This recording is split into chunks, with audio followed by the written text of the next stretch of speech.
আসসালামু আলাইকুম দর্শকবৃন্দ, কি অবস্থা সবার, কেমন আছেন আপনারা? আপনাদের সবাইকে আমার নতুন একটা ভিডিওতে স্বাগত।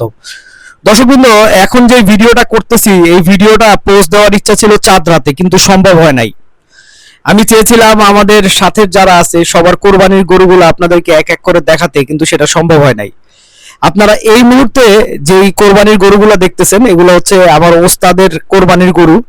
এবং সত্য কথা বলতে আমার ওস্তাদ হৃদয়ের কোরবানির গরুগুলো হয় বিশাল বড় বড় সাইজের। এটা আসলে সামনাসামনি না দেখলে আপনারা বুঝবেন না, ক্যামেরায় আসলে ওইভাবে বোঝা যায় না। এ একটা সাইজ ভাই মনে করেন বিশাল বড় বড়। তো ও আসলে সবসময় বড় গরু কুরবানি দেয়, এটা আসলে ওর ভালো লাগে, এর জন্য ও দেয়, ঠিক আছে। তো যাই হোক, ওস্তাদের গরু দেখার পরে আমরা চলে যাই হচ্ছে ছোট ভাই শিহাবদের গরু দেখতে। এটা ছিল হচ্ছে আমাদের ছোট ভাই শিহাবদের গরু। তো এই গরুগুলো অলরেডি কোরবানি দেওয়া হয়ে গেছে, এখন সত্য কথা বলতে এটা স্মৃতি। আর এটা হচ্ছে শিহাবদের কোরবানির ছাগল। তো ওদের বাসা হয়ে আমরা আসলে চলে যাই হচ্ছে আমাদের কোরবানির গরুটা যেখানে রাখা ছিল সেইখানে। তো এইটা ছিল হচ্ছে আমাদের কোরবানির গরু। তো এইটা আসলে মূলত আমাদের দাদির বাড়িতে রাখা, আমরা গরুটা আসলে আমাদের দাদির বাড়িতে কোরবানি দেই, ওইখানেই ছিল। এবং আসলে ঈদের দিন আমরা গরু কোরবানি দেই, আর ঈদের পরের দিন আসলে খাসি কোরবানি দেওয়া হয়।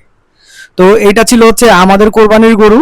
এবং আলহামদুলিল্লাহ গরুটা আমার খুব পছন্দ হয়েছিল, কিন্তু একটা জিনিস আসলে আমি খুব অবাক হয়েছি, এটা কিন্তু একটা মিডিয়াম সাইজের গরু, অনেক বড় সাইজের যে গরু তা কিন্তু না, মোটামুটি একটা মিডিয়াম সাইজের গরু। কিন্তু খুব দুঃখের বিষয় হইলেও একটা বিষয় হচ্ছে যে বর্তমানে মানুষ যে আসলে কি হইছে বা আমি কি বলবো তাদেরকে, আমাদের এই এত ছোট্ট একটা গরুতে কিন্তু প্রচুর চর্বি হয়েছিল। তো এবার আপনারা এই মুহূর্তে যে গরুটা দেখতেছেন এটা হচ্ছে আমাদের ছোট ভাই স্বাধীনদের কুরবানির গরু। তো এই হচ্ছে ওদের গরু, এবং এই গরুটা ছোট সাইজের কিন্তু মাশাল্লাহ খুব সুন্দর কালার ছিল। আর আমি ওইভাবে আসলে ভিডিওটা করতে পারি নাই, যে কারণে বোঝা যাইতেছে না। ছোট সাইজের গরু হইলো মোটামুটি বেশ সুন্দর ছিল মাশাল্লাহ। তো মোটামুটি আসলে যতগুলা ফুটেজ নিয়েছিলাম সেগুলাই আসলে আপনাদেরকে দেখাইলাম। তো আপলোড দিতে লেট হওয়ার কারণে আমি দুঃখিত যে আমার আপলোড দিতে লেট হয়ে গেছে। তো এগুলা ছিল সব চাঁদ রাতের ফুটেজ। এরপরে আসলে আসে হচ্ছে ঈদের দিন। ঈদের দিন আসলে আমাদের গরু কুরবানি দেওয়ার সময় হয়, এবং আমরা মনে করেন আমাদের গরুটাকে কুরবানি দেওয়ার জন্য প্রস্তুত করি, ঠিক আছে। আমাদের ফ্যামিলি মেম্বার যারা আছে তারা সবাই মনে করেন আপনার এই গরুটাকে আস্তে আস্তে প্রস্তুত করে, আদর করে মনে করেন ওর পায়ে আসলে আপনার রশি দেয়, রশি দিয়া মনে করেন আস্তে আস্তে ওকে ফেলে। তো ফেলার পরে আসলে আলটিমেটলি মনে করেন কুরবানি সম্পন্ন হয়, এবং দিনটা আসলে ভালোই কাটে আমার আলহামদুলিল্লাহ। ঈদের দিনটা খুবই সুন্দর ছিল।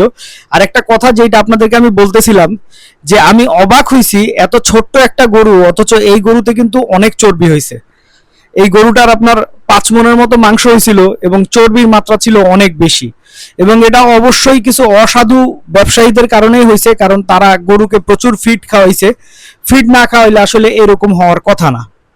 তো যাই হোক, গরু কুরবানি দিলাম আমরা। গরু কুরবানি দেওয়ার পরে আসলে ঈদের প্রথম দিন গরু কুরবানি দেওয়া হয়েছে, দ্বিতীয় দিন আসলে আমি কুরবানির খাসিগুলো এবার আপনাদেরকে দেখানোরই সময় পাই নাই।